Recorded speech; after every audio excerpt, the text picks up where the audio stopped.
Dela na razstavi so nastala v obdobju zadnjih 3 let ali pa saj bila končana v tem času in glede na številčnost del bodo gledalci opazili, da so metode oziroma tehnike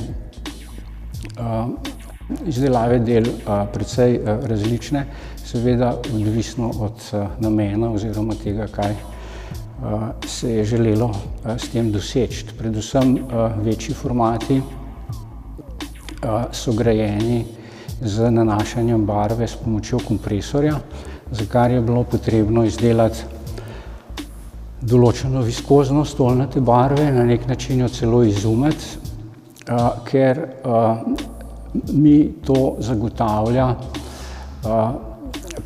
barvno perforacijo, ki potem povratno učinkuje z odbojem od samega platna nazaj skozi barvo, zato imajo barve včasih učinek neke fluorescence, ki se potem podvaja še z neonskimi napisi.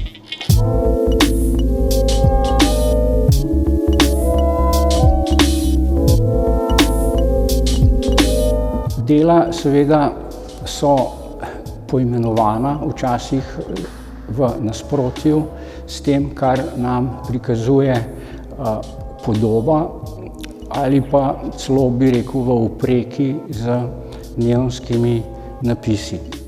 Razstava je sicer poimenovana Čas skrajne bede in je s tem povzela naslov dela, ki je mogoče najbolj obsežno, se pravi zajema nekako sekvenčno 20 del malih formatov. Sam naslov je do neke mere intriganten, saj napeljuje na pričakovanje prikaza globalnih civilizacijskih katastrof, a je njegov namen ravno obraten. Posveča se vplivom, ki jim je preko množice podob podvržen posameznik oziroma spreminjanje njegove identitete, ki sicer deluje po principu zrcaljenja in separacije, vendar pod stalnim vplivom okolja.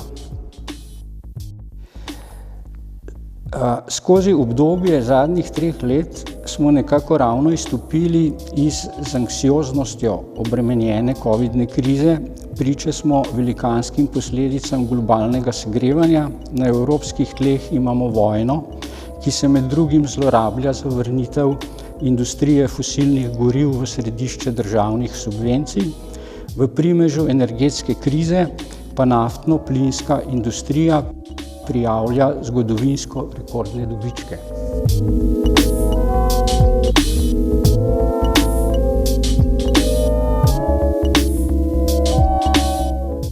Teme predstavljenih del se naslanjajo na vsakodnevno potrošne podobe, ki se navzven skozi atraktiven kolorit, barvno temperaturo, navidezno nezavezujočo tematiko in preobiljem tako notranje kot zunanje svetlobe, lahko bi rekli kar presvetljenosti, kažejo kot sprejemljivi všečni simptomi sodobne družbe, a so hkrati poskus predstavitve notranje strukture in strukturnih povezav, ki ciljno regulirajo, da ne rečem nadzorujejo in vzdržujejo družbene odnose. Slikarstvo ima nekakšno imanentno sposobnost, da se izmika dokončni racionalizaciji. V sekvenci Eine Zeit extremen Elends je vsako od 20 del znotraj postavitve v odvisnosti oziroma soprisotnosti tako imenovanega drugega. Ta neločljivo zamejena celota doživljanja ustvarja fluidna razmerja med posameznimi temami ali stvarmi, kar na nek način omogoča, da se gledalci povezujejo kot subjekti.